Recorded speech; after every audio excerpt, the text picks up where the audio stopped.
여러분 안녕하세요. 믿음직한 원불대, 믿고 보는 원불대의 원영입니다.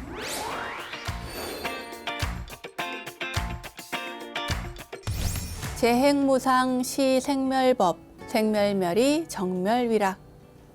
모든 것은 변하니 이것은 생겼다가 없어지는 법이다. 생기고 없어지는 것을 없애면 그 고요함은 즐거움이 되리라. 네, 오늘은 열반경의 사구계죠. 열반경 무상계로 원불대 출발해 봤습니다. 열반경의 핵심 사상을 담고 있는 이 사구계에는 아주 특별한 이야기가 담겨 있는데요. 시다르타 부처님께서, 그러니까 석가모니 부처님께서 전생에 설산동자라는 이름으로 설산에서, 그러니까 지금의 저 히말라야 산에서 명상에 잠겨 있을 때 그 시험에 들던 그 이야기입니다.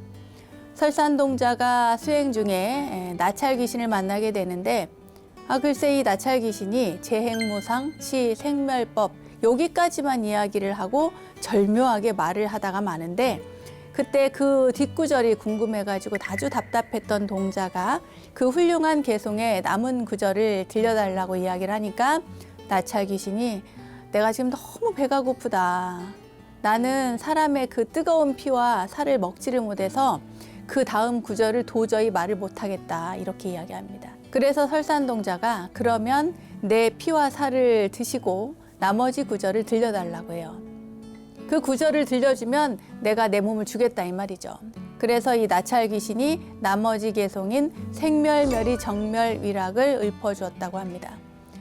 설산동자는 그래서 그 이야기를 듣고 기꺼이 나찰의 입을 향해서 또 허공에서 이렇게 몸을 던지게 되는데, 그 몸을 던졌을 때 그 동자를 삼킨 나찰은 바로 제석천으로 몸을 바꾸어서 동자를 안고는 승천했다는 그런 이야기입니다. 이렇게 기꺼이 자기 몸을 내어서까지, 희생해서까지 얻은 개성이 바로 이 열반경 사구계인데요. 이것은 불교의 중심 사상인 재행무상과 일체계고, 재법무화 이 삼법인의 사상을 모두 담고 있습니다. 자, 설산동자의 구도심에 여러분도 감동하셨나요? 이 감동이 전해지셨으면 좋겠습니다. 지극한 마음으로 함께하는 불교 공부 시간, 오늘도 행복하게 출발해 보겠습니다. 여러분 어서 모이세요.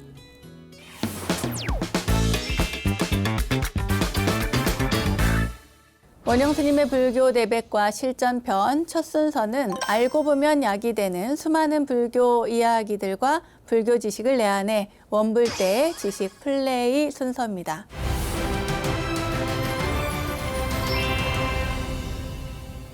불교. 이 불교를 단순하게 정의하자면 문자 그대로 부처님의 가르침이라고 합니다. 그죠? 불교니까요. 부처님의 가르침. 이것을 말하지만 나아가서는 이 가르침이 진리라는 믿음을 바탕으로 전개되는 어떤 사상이나 행위, 집단 등의 종교 현상 전반을 의미하기도 합니다. 그러니까 불교는 부처님의 가르침인데 다른 분들은 우리를 보고 불교래, 불교 믿는데 뭐 이런 식으로 얘기를 하잖아요. 그러니까 종교 현상 전반이 다 포함된 겁니다. 또한 불교학은 넓은 의미로는 불교를 연구 대상으로 하는 학문 활동에 대한 총칭을 이야기하기도 하죠. 불교를 제대로 차근차근 공부해가는 시간, 원불대 시간에는 이런 부처님의 가르침뿐만 아니라 불교의 다양한 부분에 모든 현상이나 또 역사 같은 것을 총망라해서 공부를 해보고 있습니다.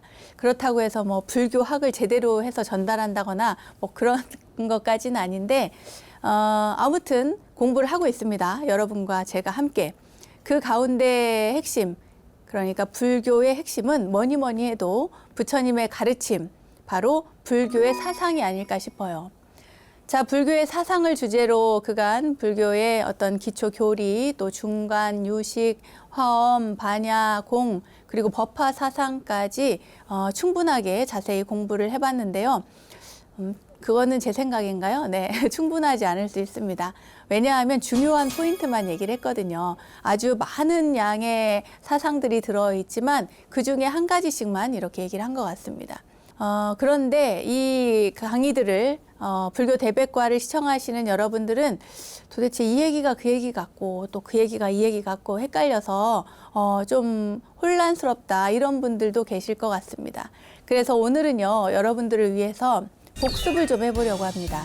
그간 공부해본 불교의 사상들을 한번 검증을 해보고 또 복습을 해볼 텐데요. 어렵다, 재미없다 이런 이야기 좀 그런 얘기는 좀 접어두고 다시 힘을 내서 우리 공부를 해봅시다. 아자아자. 네. 자, 그럼 첫 번째 중간 사상부터 가보도록 할게요. 중간 사상은 쉽게 말해서 논리적으로 공의 의미를 강조하고 이해시키는 불교 교리입니다. 그러니까 공을 알아야 되는 거죠. 그러니까 중간 사상은 말하자면 이제 공 얘기를 하는데 그 공이 그럼 뭐냐 했을 때 연기의 다른 이름이 바로 공이다. 이렇게 주장한 용수보살에서 비롯된 중간학파의 사상을 우리가 중간 사상이라고 합니다. 사실 대승불교의 양대 축이라고 할 수 있는 것이 바로 이 공사상하고 유식사상인데요. 공사상은 말 그대로 텅 비어 있다는 것이죠. 공이니까 빌공짜니까 그냥 한자로만 봤을 때는. 그런데 그 공이라고 하는 것이 모든 게 텅 비었다는 것은 이 세상의 모든 것들 만물에는 그 실체가 없다. 왜 실체가 없느냐? 그것은 바로 무상하기 때문에 모든 것들은 변화하기 때문에 그리고 모든 것들이 인연의 조합에 의해서 조건의 조합에 의해서 현상적으로 모였다가 가변적으로 변화되고 임시적으로 결합이 되었다가 흩어지기 때문에 그것이 실체가 없다라고 하는 겁니다. 독자적으로 뭔가가 나 혼자서 존재할 수 있는 것이 아니고 현상도 혼자서 일어나는 게 아니라 여러 가지 어떤 원인들이 있어서 그 현상들이 이루어지게 되는 원인을 제공하기 때문에 만들어졌다는 거죠. 그것의 내용을 살펴보니 공하더라. 그것을 공사상이라고 합니다. 중간사상은 이러한 공사상을 논리적으로 이해하게 해주는데요. 이 내용, 공사상을 통해서 중도의 원리를 찾아갑니다. 또. 그러니까 중간은 가운데 중이에요. 중도를 볼 관자, 보는 것이 중간인 거죠. 그러니까 중도사상이라고 해도 되겠죠? 여기서 가운데 중, 볼관. 중도에 대한 관찰이 바로 중간인 것입니다. 이 중간사상은 명확하게 이야기하자면 이겁니다. 모든 흑백 논리를 비판하는 것이다. 그러니까 중도는 흑도 아니고 백도 아니에요. 이것이 맞기도 하고 틀리기도 한 것이지 이게 흑백으로 나누는 것이 아니라 이 말이에요. 그러니까 흑일 수도 있고 백일 수도 있고 흑이 아닐 수도 있고 백이 아닐 수도 있는 거죠. 그러니까 모든 것들이 명확하게 분별하는 그런 내용이 아니라 어떻게 보면은 약간 어중뛸 수도 있겠지만 이도 저도 아닌 것이 아닌 것. 그러니까 말하자면 양극을 딱 피하라는 떠나라는 의미를 가지고 있습니다. 그러니까 한가운데로만 가라는 것은 아니에요. 그러니까 어느 한쪽으로 치우친다고 해도 좀 잘못이 아니라 조금 기울어지면 이쪽으로 가면 되죠. 이쪽으로 너무 조금 갔다 싶으면 이쪽으로 가면 되죠. 그러니까 이것이 꼭 반드시 한가운데의 길이라는 보장이 없습니다. 그러니까 원리적으로 봤을 때는 이건 흑도 틀린 것이고 백도 틀린 것이에요. 분별을 떠나라고 했기 때문에. 특히 용수보살은 이 자성이 없는 것에 대한 것. 그러니까 독자적으로 스스로의 어떤 성품, 나 혼자서 일어나는 그 자성에 대한 것을 없다고 봅니다. 그래서 무자성에 대한 강조를 하고요. 더불어서 연기나 공이나 중도 이렇게 이 세 가지를 같은 뜻을 가진 새 이름으로 봤습니다. 그러니까 중간사상을 공부하려면 연기를 알아야 되겠고 연기를 바탕으로 해서 만들어진 것이 바로 공이고 그 공사상을 통해서 우리가 추구해 갈 수 있는 것이 바로 중도의 개념인 거죠. 이러한 이해가 아주 중요합니다. 중간사상의 키워드는 뭐다? 네, 연기, 공, 중도 이 세 가지다. 네, 가운데를 보는 것, 중도를 보는 것이 바로 중간사상이다. 여기까지 여러분 기억을 해두시면 좋겠습니다. 다음은 유식사상에 대한 설명입니다. 기본적으로 유식사상은 중생과 깨달은 자를 구분해서 그 현실성을 인정하면서 인간의 심층 심리를 다루고 있는 그런 특징이 있는데요. 자, 그럼 왜 유식이라고 했을까요? 그 유식의 뜻을 다시 보겠습니다. 유식이라고 하는 것은 마음 외에는 어떤 것도 존재할 수 없다. 그러니까 식 외에는 어떤 것도 존재할 수 없다. 오직 식이다. 그리고 이 오직 식, 오직 마음에 의해서 모든 것이 창조된다는 불교 교리를 유식이라고 합니다. 그러니까 선도 악도 다 이 식에 의해서 발생을 하는 거고, 지혜로운 사람이 되는 것도 다 마음이 하는, 식이 하는 그런 것이 되겠죠. 네, 이러한 유식 사상은 우리가 이제 감각기관이 6개가 있잖아요. 그러니까 안이비설신이라고 보통 얘기합니다.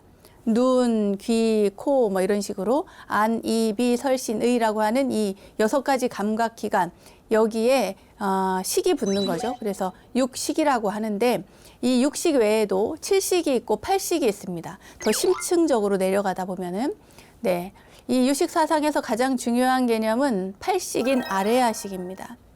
지난번에 이제 모든 업력을 다 함장하고 보존한다는 뜻으로 장식이라고 한다고 얘기를 했죠. 기억나십니까? 네, 이 아레아식은 생명을 보존하고 유지하는 마음이라고 해서 아다나식이라고 이렇게 이야기도 하고요. 또 선업, 선한 업과 악업, 악한 업의 힘에 따라서 과보를 바꾸어 받아서 출생하는 마음이라는 뜻에서 이숙식이라고도 합니다. 그러니까 가장 근본이 되는 그런 식을 우리가 아레아식, 제8식이라고 본다. 이렇게 기억을 하시고요. 자, 그럼 7식 기억하십니까? 7식. 7식은 말라식이라는 건데요. 쉽게 말해서 사량 분별하는 것을 이야기합니다. 말라는 뜻이라고 하는, 그러니까 뜻의 자, 그 뜻의, 의의 의미가 있고요. 또 그 의는 바로 뭐냐면 사량하다, 생각하고 분별하는 그러한 것을 이야기하고 있습니다. 사량이라는 단어를 불교에서는 굉장히 많이 쓰는데 이 단어가 좀 어렵죠, 여러분? 네, 사는요, 생각사는 인위적으로 선과 악을 조작한다는 뜻이고, 량은 인식한다는 뜻을 말합니다. 이와 같이 말라식은 아레아식을 상대해서 무아의 진리를 망각하고 아상을 조작해서 그 집착하는 인식을 하게 만듭니다. 그러니까 이 말라식이라는 게 굉장히 중요한 거예요. 말하자면 여기에서 많은 업들을 만들어내고 그 업에 의해서 또 다른 조작들이 일어나고, 그러니까 집착하고 그런 것들이 다 여기에서 일어난다는 거예요. 분별하고 만들어내고 하는 것들이. 그래서 말라식을 사량식이라고도 하고, 이 사량식은 이제 어리석기도 합니다. 내가 있다라고 하는 생각에 빠지기도 하고, 내 의견을 주장하기도 하고, 그래서 아치, 아견, 아만, 아해 등의 이러한 번뇌를 지속적으로 만들어내게 하는 거죠. 자, 그럼 다음은 육식을 보겠습니다. 육식은 아까 말씀드린 것처럼 감각기관을 통해서 나오는 거죠. 그러니까 과거를 회상하고 또 현재를 생각하고 미래를 생각하는, 예측하는 그런 마음, 인식, 의식을 이야기하는데, 이제 그 앞서서 전오식이라고 해서요, 앞에 5가지 감각기관, 그리고 6번째가 의식이잖아요. 안, 이, 비, 설, 신, 의라고 했을 때 6번째 의식과 앞에 5가지가 이야기하는 전오식이 있어요. 그러니까 이 감각기관을 통해서 나온 모든 것들, 그것을 인식할 때에, 의식할 때에 선과 악을 결정해서 모든 생각을 만들어내는 그 정신작용, 그러니까 그 정신작용에 의해서 몸의 행동도 결정하는 거죠. 이게 바로 육식입니다. 무창론사가 4세기경에 이 유식 사상을 성립을 시켰죠. 네, 모든 것은 마음을 떠나서 존재할 수 없고, 마음에 의해서, 식에 의해서 이 현상계가 창조되고 또 실현된다는 것이 바로 유식 사상입니다. 여러분 이해하셨어요? 6식, 7식, 8식, 그 가운데서도 8식이 중요하다. 8식이 뭐다? 아레아식이다. 네, 꼭 기억하시면 좋겠습니다. 다음은 화엄 사상입니다. 자, 화엄 사상은 어떤 것일까요? 간단히만 짚고 넘어가겠습니다. 화엄 사상은 불교에서 화엄경, 대방광불 화엄경을 소위 경전으로 해서 정립된 불교 교리를 이야기하는데, 우주의 모든 사물은 그 어느 것도, 어느 하나도 홀로 있거나 홀로 일어나는 일이 없고, 모두가 서로가 서로의 원인이 돼서 대립을 초월해가지고 하나로 융합하고 있다. 이러한 그 연기 사상, 이것을 법계 연기 사상이라고 하는데요. 이 법계 연기 사상을 기초로 하고 있습니다. 그러니까 화엄 사상은 뭐다? 법계 연기 사상이다. 이렇게 기억을 하시고요. 그 바탕이 되는 그 법계 연기 사상은 4가지가 있는데 그 4가지의 첫 번째가 이법계, 사법계, 이사무의 법계, 사사무의 법기다. 자, 이 4가지 여러분 외울 수밖에 없어요. 자, 외워봅시다. 이법계, 사법계, 이사무의 법계, 사사무의 법계. 물론 여기에서 가장 중요한 것은 사사무의 법계입니다. 자, 하나씩 순차적으로 공부를 해보도록 할게요. 언제나 평등한 본체의 세계를 이법계라고 합니다. 그런데 사실 이법계보다 먼저 알아야 될 게 사법계인데 사법계는 굉장히 쉽습니다. 모든 사물이 제각기 한계를 지니면서 대립하고 있는 이 차별적인 현상의 세계. 그러니까 이것이 조금 말이 어려운데요. 그냥 우리가 눈에 보이는 모든 것들, 이 현상적으로 드러나고 있는 것들, 모든 사물들이 제각기 각각의 모습을 가지고 드러나 있는 것, 이것이 바로 사법계입니다. 그러니까 눈에 보이는 모든 것들을 가지고 우리가 그냥 현상적으로 봤을 때 드러나는 현상의 세계를 사법계라고 한다. 이렇게 기억을 하시고요. 이 사법계, 눈에 보이는 모든 것들 속에는 뭐가 있어요? 이치라는 게 있지 않습니까? 저것을 봤을 때 이것은 결합이 되어 있다. 여기 지금 지구본 같이 생긴 애가 있어요. 이제 이런 것도 자 보십시오. 눈에 보일 때는 이렇게 보이는데 이것을 뜯어보면은 이것이 여러 가지가 결합이 되어서 이런 재질과 이러한 그림과 받침과 여러 가지가 결합이 되어서 얘가 이렇게 만들어지잖아요. 그러니까 이 원리라든가 이치를 따져보면 그러면 그 내용을 봤을 때 그 이치를 이법계라고 한다. 이해하셨습니까? 여기 스탠드가 있어요. 이제 이 스탠드의 모양을 보고 그대로 있는 그대로 봤을 때 이것은 사법계죠. 사법계. 사법계라고 할 수 있는데 이 현상의 내용을 그것을 뜯어보면 어떤 원리로 전기가 들어오고 그 내용, 근본적인 내용을 살펴보면 이것을 이법계라고 한다. 그러니까 본체라고 할 수 있고 드러나 있는 모습을 현상이라고 할 수가 있는 거예요. 그런데 알다시피 이 본체와 현상이 이렇게 분리될 수가 있나요? 분리될 수 없죠. 따로 떨어질 수가 없습니다. 그죠? 서로가 말하자면 이제 영향을 주고 있는 겁니다. 원래의 내용과 그리고 현상의 내용이 서로 떨어지는 게 아니고 이 모습 속에서 그 이제 각각의 차별적인 이 모양과 이 모양이 다르잖아요. 근데 원리도 또 다릅니다. 그런데 서로가 각각의 원리를 통해서 각각의 모양을 그대로 차별상을 보이고 있다. 그것만으로 봤을 때 이것은 평등하다 이렇게 보는 거예요. 서로가 이치와 현상, 그러니까 본체와 현상이 서로 무해해가지고 걸림이 없이 하나로 연결되고 화합되어서 이루고 있는 것. 이것을 이사무의 법계라고 합니다. 이사무의 법계. 네. 자, 그리고 현상, 그 모양 있잖아요. 이렇게. 우리가 이 모양을 보고 그 현상마다 모든 것들이 서로 원인이 되어서 밀접한 융합을 유지하고 있다는 것이 바로 사사무의 법계입니다. 그러니까 이제 쉽게 말해서 이 현상을 통해서 우리는 뭐 이치만 중요하다, 이 본체만 중요하다라고 할 수 있고 또 어떤 분들은 현상이 중요하다 이렇게 얘기할 수가 있는데 현상이 곧 이치일 수가 있고 이치가 곧 현상일 수가 있다는 거예요. 그냥 눈으로 보이는 것 이 자체가 있어서 그것을 통해서 우리는 이 이치를 알아낼 수 있기 때문에 이 있는 그대로의 현상만으로도 이것이 서로가 서로에게 원인이 되어서 이러한 모습을 드러내고 있구나라고 알 수가 있는 것입니다. 그러니까 서로가 서로에게 원인이 되어서 밀접한 어떤 그 결합을 이룰 수 있게 만들어낸다는 거죠. 제가 전에도 언젠가 비유를 했었던 것 같습니다. 시무도나 보면은 시무도 같은 경우에도 맨 처음에 마음을 찾는 소를 찾아가는 그 내용, 그 그림, 첫 번째 그림과 나중에 소를 찾아서 마음을 찾아서 그 데리고 오잖아요. 돌아왔을 때의 마지막 그림이 처음 그림과 마지막 그림이 동일합니다. 그죠? 동일해요. 같은 곳으로 돌아옵니다. 그런데 처음에 마음을 찾으러 가기 전에 그 그림과 마음을 찾은, 그러니까 소로 대변되는 거죠. 그 소를 찾은 다음에 그 그림은 같은 내용입니까? 라고 했을 때 겉으로 드러난 모습은 같지만 같다고 할 수가 없는 것이죠.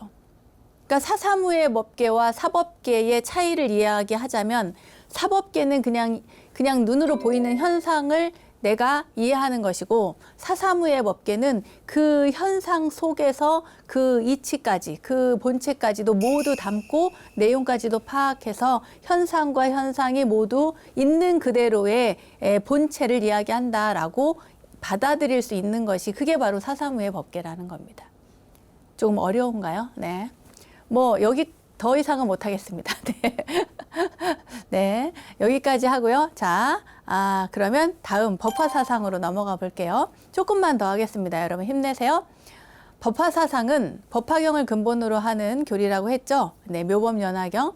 법화경에서는 제법 실상을 알려줍니다. 그러니까 부처님이 깨달아서 성취한 그 내용, 법을 이야기하고, 그리고 그 법의 내용을 보면 부처님께서 강조하시기를 그동안 이야기한 것보다 제일 중요한 내용이 하나 빠졌는데 그게 바로 일불성 사상이다.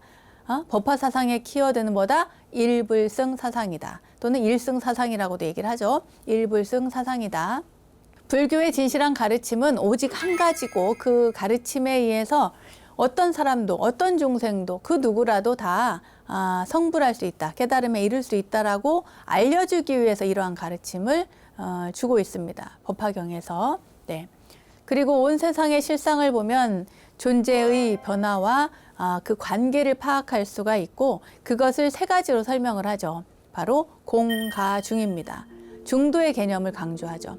공은 공이라고 하는, 제가 누누이 몇 번을 강조해서 이야기합니다. 공의 세계, 그것은 곧 진리의 세계. 그 진리의 세계는 무엇을 말한다? 연기의 세계를 말한다. 연기성을 이야기하고, 그 연기성의 내용은 결국 무상과 무아의 가르침이다. 가는 현상적으로 드러나 있는 어떤 임시적이고 가변적인 그러한 내용을 말하는 것이고, 이 공과 가, 마지막 중이잖아요. 그것을 통해서 현상계와 또 본체, 그 진리의 내용을 통해서 중도의 개념을 찾아가는 것, 실천의 내용을 찾아가는 것, 그 중도의 개념을 강조하는 것이 바로 공가중으로서 이렇게 설명을 한다. 네. 그동안 이제 전에도 얘기한 것처럼 우리가 이제 그 법화경에서는 삼승을 얘기했어요. 맨 처음에는 성문, 연각, 보살이라고 하는 삼승이 있었는데, 그 다양한 방편의 가르침이 결국에는 그것이 중요한 것이 아니라 가장 중요한 것은 이것을 하나로 통하게 하는 그 자비의, 대자비의 가르침, 깨달음에 이르는 길, 그것이 바로 일승사상이다. 네. 자, 삼승이 아닌 일승이다. 여기까지 이해하셨죠? 그리고 그 모든 것은 결국 일불승이라는 참된 진리로 이끌기 위한 방편이었다. 이것을 법화경에서, 법화사상에서 말을 하고 있는 것입니다. 자, 오늘 4가지 이야기했습니다. 물론 사상이라고 하면 불교 사상에 다양한 이야기들이 있죠. 이외에도 열애장 사상도 있고, 또 뭐가 있습니까? 밀교 사상도 있을 것이고, 또 다양한 사상들이 있을 텐데, 그 중에서 우리는 이제 공사상, 또 연기사상은 자연스럽게 들어가 있죠. 또 뭐가 있어요? 중관사상도 얘기했고, 유식사상도 얘기했고, 화엄사상, 법화사상도 이야기를 했습니다. 많은 사상들이 있지만 우리가 불교의 기본적인 교리를 잘 알면 이러한 사상들은 사실 다 그 안에 내포되어 있고 연결되어 있어요. 그러니까 기본적인 교리를 알지 못하면 그 이후에 다양한 것을 우리가 많이 공부하려고 해도 어렵게 느껴지는 것입니다. 그러니까 여러분들이 반드시 정리를 할 때 교리를 기반으로 해서 복습을 하고, 이 방송을 통해서 또 그 동영상 채널을 통해서 복습을 하시면 점점 나아질 거라고 믿습니다. 그럼 이제 간략하게나마 문제들로 사상 종합편을 마저 공부해 보도록 하겠습니다. 자, 그럼 문제 풀러 함께 가볼까요? 첫 번째 문제 보겠습니다.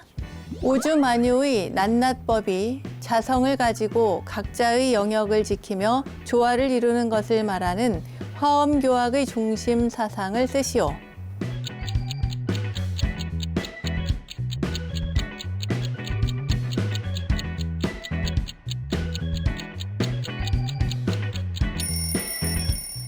정답은 법계연기 사상입니다. 네, 이 질문 안에 내용이 다 들어있는 것 같아요, 여러분. 네, 화엄교학의 중심 사상이라고 했는데 그 위에 보면 내용이 우주만유의 낱낱법이 자성을 가지고 각자의 영역을 지키며 조화를 이루는 것. 그러니까 이게 전체적인 설명은 그렇게 했는데 이 법계연기 사상이 바로 화엄교학의 중심 사상이었죠. 여기에는 4가지가 있었습니다. 그죠? 여러분 기억하시나요? 첫 번째가 네, 사법계, 이법계, 그 다음에 사법계, 그 다음에 이사무예법계, 그 다음에 사사무예법계. 기억하시나요? 네.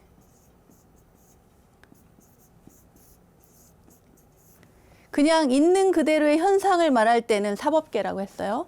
그리고 그 안에 있는 내용을 봤을 때는 이법계라고 했습니다. 그러니까 우리가 눈으로 보는 것, 보이는 모든 것들의 낱낱의 모든 법, 제 법이 바로 사법계고 그 내용의 실상을 봤을 때, 이치를 봤을 때 내용이 이법계라고 하는 거죠. 그리고 그 다음에 이 이와 사가 무해합니다. 그러니까 사라고 하는 어떤 현상 속에 이 보는 모든 제법 속에 그 속에 이치가 있고 그 내용이 이치가 서로 그 사에게 현상들에게 영향을 주고 다시 또 이법계, 이치 속에 들어가고 하는 그런 내용들을 담고 있는 것이 이사무예 법계고요. 사사무예 법계는 이 모든 것들이 결국 현상적인 내용들이 서로가 서로에게 영향을 주고받는다. 그리고 있는 그대로의 현상의 모습 그 자체만으로도 이 법계의 어떤 이치를 파악할 수 있는 것. 이것이 바로 사사무예법계입니다. 이 4가지 원리, 이 세상에 있는 모든 법계가 연계의 법칙에 의해서 서로가 서로에게 영향을 주고받는, 그래서 조화를 이루는 것, 물론 각자의 영역을 지키면서 조화를 이루는 모든 것들, 이것을 법계연기라고 하고 이 법계연기의 사상이 결국에 뭐다? 화엄교학의 중심 사상이다. 이렇게 이해를 하시면 되겠습니다. 자, 다음 문제 볼게요. 화엄경 이야기가 나왔습니다. 화엄경의 주불은 누구인가?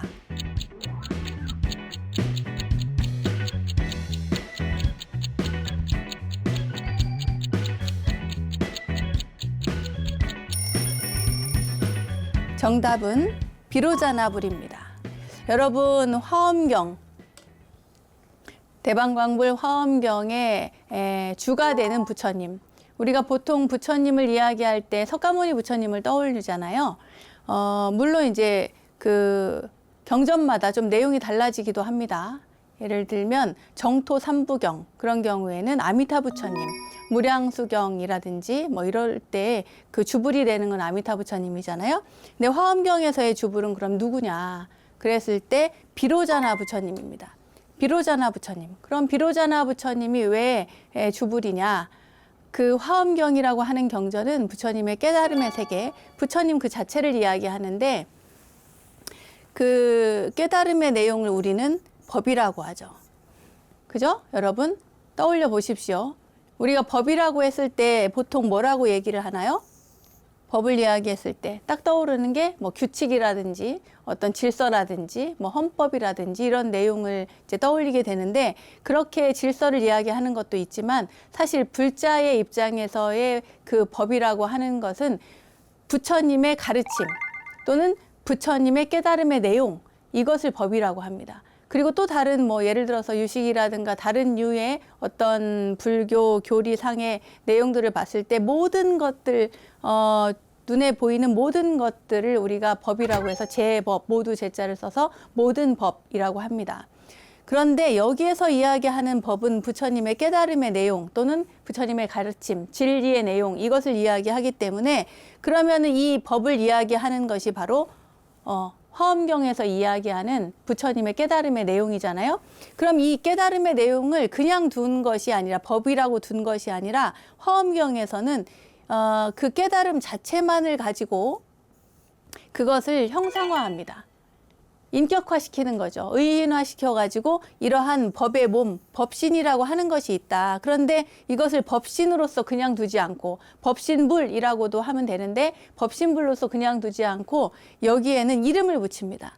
그러면 진리의 내용에 이름을 붙이면 어떤 이름이 나올까? 우리가 부처님의 깨달음을 얘기할 때 항상 제일 먼저 뭘 얘기하냐면 빛을 얘기합니다. 광명. 빛을 얘기하기 때문에 광명의 부처님, 깨달음의 부처님은 빛의 부처님인 거예요. 이 빛의 부처님을 우리가 광명불이라고 하고 법신불을 그렇게 의인화해서 이야기를 하는 것인데 이 부처님의 이름을 인도 사람들은 바이로차나, 빛의 부처님이라고 해가지고 비로자나라고 이름을 딱 붙인 거예요. 그래서 비로자나 부처님이 됐습니다. 우리가 광명진언을 하면은 옴 아모카 바이로차나 마하무드라마니 바드마 시바라 프라 바르타야옴 하잖아요. 그 옴 아모카 바이로차나라고 하는 단어가 바로 이 비로자나의 이름입니다. 바이로차나. 네. 그리고 화엄경의 주불의 이름은 비로자나불이다. 여러분 이렇게 이해를 하시면 되겠습니다. 다음 문제 볼게요. 치우치고 그릇된 미망을 떠나 지혜를 터득하는 것이 가장 중요하다고 주장했던 대승사상은 1. 유식사상, 2. 보시사상, 3. 중관사상, 4. 중화사상.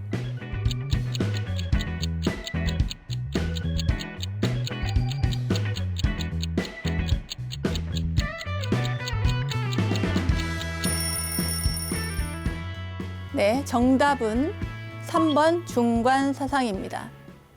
치우치고 그릇된 미망을 떠나 지혜를 터득하는 것이 가장 중요하다고 그랬어요. 그러니까 이렇게 치우친다 이런 얘기가 나오면 일단 이거는 반야 공 아니면은 중관이겠구나 이렇게 생각을 하시면 됩니다. 그런데 어느 쪽으로 치우치지 말라고 하는 것은 가장 여러분 떠올렸을 때 뭐예요? 중도죠, 중도. 치우치지 말라는 것은 중도를 이야기하는데 이 가운데 중자, 중도의 가르침을 관하는 거예요. 중도를 관하는 거예요. 중도를 관하는 것, 이것이 바로 뭐예요? 중관이죠, 중관. 네. 어느 쪽으로도 치우침이 없어서 분별하지 말고 사상적으로는 분별심을 다 내려놓고 흑백 논리에서 벗어나서 네가 옳다 내가 옳다라고 하는 주장이라든지 아니면 뭐 이것은 뭐고 이것은 뭐다라고 하는 자기 의견을 굉장히 강하게 피력한다든가 자기의 아집이라든가 어리석음을 그것을 인정하지 않고 계속 추구하는 것을 절대적으로 금지시키는 것 하지 마라. 왜냐하면 그것은 한쪽으로 치우친 생각이기 때문이다. 이것도 옳지 않고 저것도 옳지 않다라고 하는 그러한 내용을 바탕으로 해서 이야기하죠. 그런데 이 중관이라고 하는 사상은 용수보살이 뭐라고 그랬냐면 결국에는 뭐예요? 공사상을 바탕으로 한다고 그랬어요. 공사상을 바탕으로 하면서 그 공사상의 그 내용을 설명함에 있어서 연기가 곧 공이다 이렇게 이야기를 하거든요. 연기가 곧 공이고 공이 곧 중도다. 그러한 내용을 바탕으로 해서 이 사상을 펼쳐나가는 것이 바로 중관사상이다. 이렇게 이해를 하시면 됩니다. 네, 다시 한번 볼게요. 치우치고 그릇된 미망을 떠나 지혜를 터득하는 것. 그것이 뭐다? 중관사상이다. 네, 다음 문제 보겠습니다. 일체의 분별망상이 비롯되는 인간의 의식 자체를 심층적으로 분석하고 그것의 전환을 통해 진여와 열반의 성취를 목적으로 하는 이론으로 3, 4세기 무렵 출현한 무착과 세친에 의해 전개된 사상은 1. 중관사상, 2. 유식사상, 3. 탄트리즘, 4. 정토사상.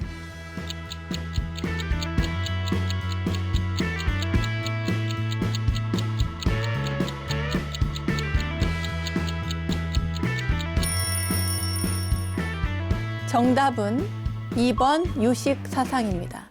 인간의 의식을 심층적으로 분석을 했어요.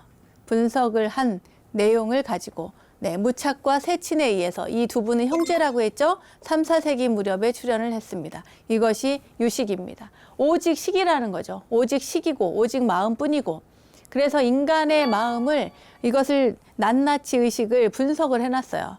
그래서 안이비 설신이에 해당하는 그리고 마지막 의식에 해당하는 육식, 전오식, 육식 그리고 사량분별하는 칠식 그리고 더 심층적으로 깊게 들어가서 근원적인 내용의 아레아시까지 분별해서 그 모든 내용들이 이 세상의 모든 것들이 시간인 것이 없다라고 하는 내용을 바탕으로 하는 것이 오직 식이다. 유식 사상입니다. 이 유식 사상은 사실은 알고 보면은 이 중간 사상에 반해서 일어나긴 했는데요. 중간 사상이 설명하다 보면 이것도 아니다, 저것도 아니다, 이것도 없고 저것도 없고 이런 아니다, 없다라는 이야기를 계속 부정적인 내용들을 가지고 설명을 하다 보니 너무 헷갈려지는 거죠. 이해가 안 가고. 그래서 그때의 모든 사람들, 그러니까 중생의 근기에 맞게 다른 방식으로 설명을 해나가기 시작합니다. 모든 것이 있는 거죠. 왜냐하면 우린 태어났을 때부터 이미 있었거든.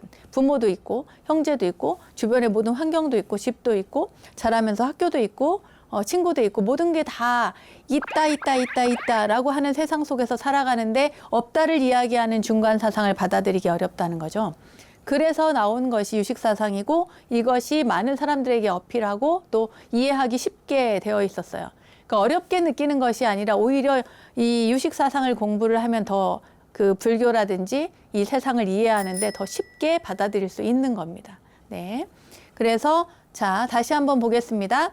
일체의 분별 망상이 비롯되는 인간의 의식 자체를 심층적으로 분석하고 그것의 전환을 통해서 진여와 열반의 성취를 목적으로 하는 이론. 그게 뭐다? 유식 사상이다.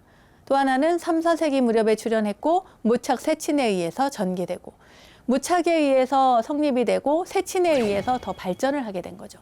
그게 뭐다? 유식 사상이다. 네, 여러분, 지금까지 다양한 사상을 공부를 해봤는데요. 이 모든 것들은 우리가 불교를 이해하기 위한 방편의 가르침입니다. 그러니까 중간 사상이 맞다, 유식 사상이 옳다, 이러한 분별은 아무런 의미가 없어요. 이건 그냥 방편일 뿐입니다.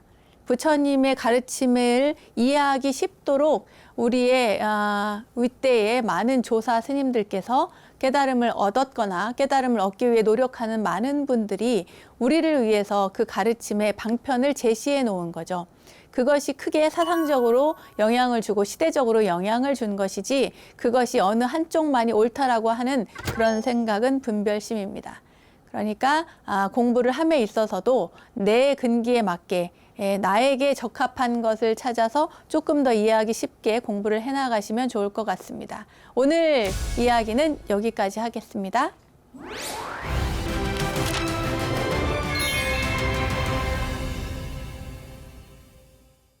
우리들 인생길에 마주한 이야기 하나로 삶을 향기롭게 만들어가는 시간, 마음훈련의 시간, 불문입니다.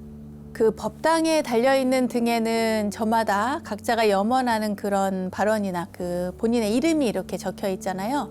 그 많은 여러분의 발언들이 성취되기를 기원하면서 스님들은 아침 저녁으로 열심히 연불도 하고 기도를 올리고 있는데요. 그 수많은 발언 가운데 가장 많은 발언이 바로 소원 성취일 겁니다. 기본적으로 이 등표에 써 있어요. 소원 성취라고. 네. 어느 날 청룡암에 저희 절에 한 신도분께서요. 단도직입적으로 묻겠습니다. 스님, 소원 성취를 하려면 어떻게 해야 하나요? 라고 묻더군요. 그때 제가 경전에 담긴 부처님 말씀을 전해드렸습니다. 경전에는 분명히 부처님께서 말씀하신 소원 성취 비법이 담겨 있습니다. 뭐냐고요? 네. 자밤경 46권 1239경이죠. 불방일경. 여기에 그 해답이 있는데요. 오늘 소개해 드리도록 하겠습니다. 어느 날 코살라국의 파세나디 왕이요. 부처님을 찾아와서 여쭈었습니다. 사람은 누구나 소원이 있고 그것을 성취하고자 합니다. 어떻게 해야 현세의 소원을 성취하고 후세의 소원을 성취할 수 있겠나이까? 그래서 이 이야기를 듣고 부처님께서 대답을 해주셨어요. 뭐라고 하셨냐면 그것은 오직 한 가지 게으르지 않는 것이지요. 누구나 방일하지 않고 부지런하면 현세의 소원을 성취하고 후세의 소원을 성취하게 될 것입니다.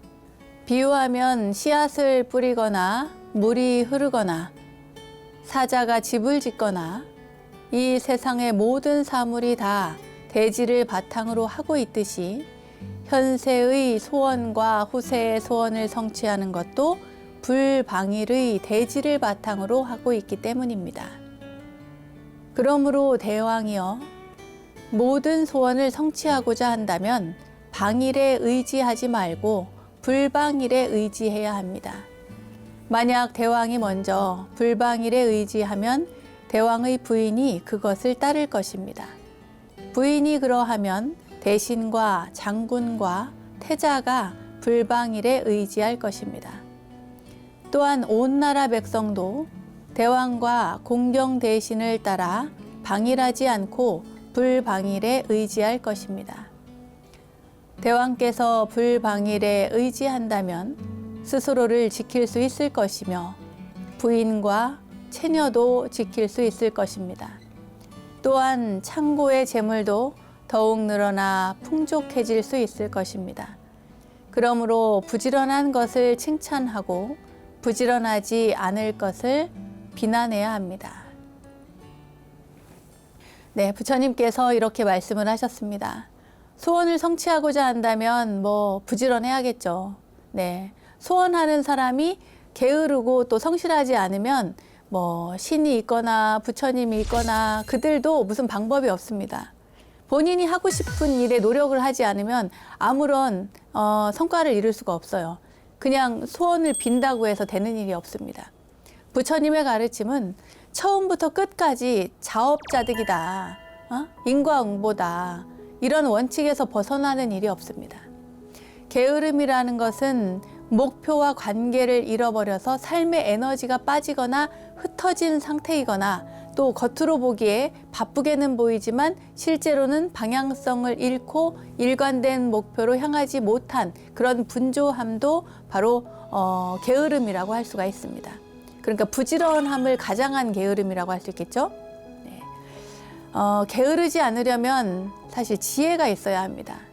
그리고 지혜를 바탕으로 어떤 목적이나 목표를 일관성 있게 해서 삶의 활력을 일정한 방향으로 통합하고 또 이루고자 하는 목표를 향해서 어떻게든 해야겠다라고 하는 그런 방향을 잘 설정해서 밀어붙여야 되는 거죠. 그 방향성이 뚜렷하면 스스로에게 어떤 힘, 의욕 이런 것들도 생길 거고요. 그 방향과 목표가 자발적으로 어떤 이렇게 설정이 되고 다짐이 되면 그곳으로 향하는 발걸음도 또 좀 더 적극적이고 능동적으로 됩니다. 그렇게 능동적으로 뭔가를 해나가고 내가 이렇게 적극적으로 추진해 가면 이미 소원은 조금씩 성취되고 있는 중인 거죠. 그럼 다시 한번 여러분께 묻겠습니다. 여러분은 지금 게으름 피우지 않고 성실하게 살고 계십니까?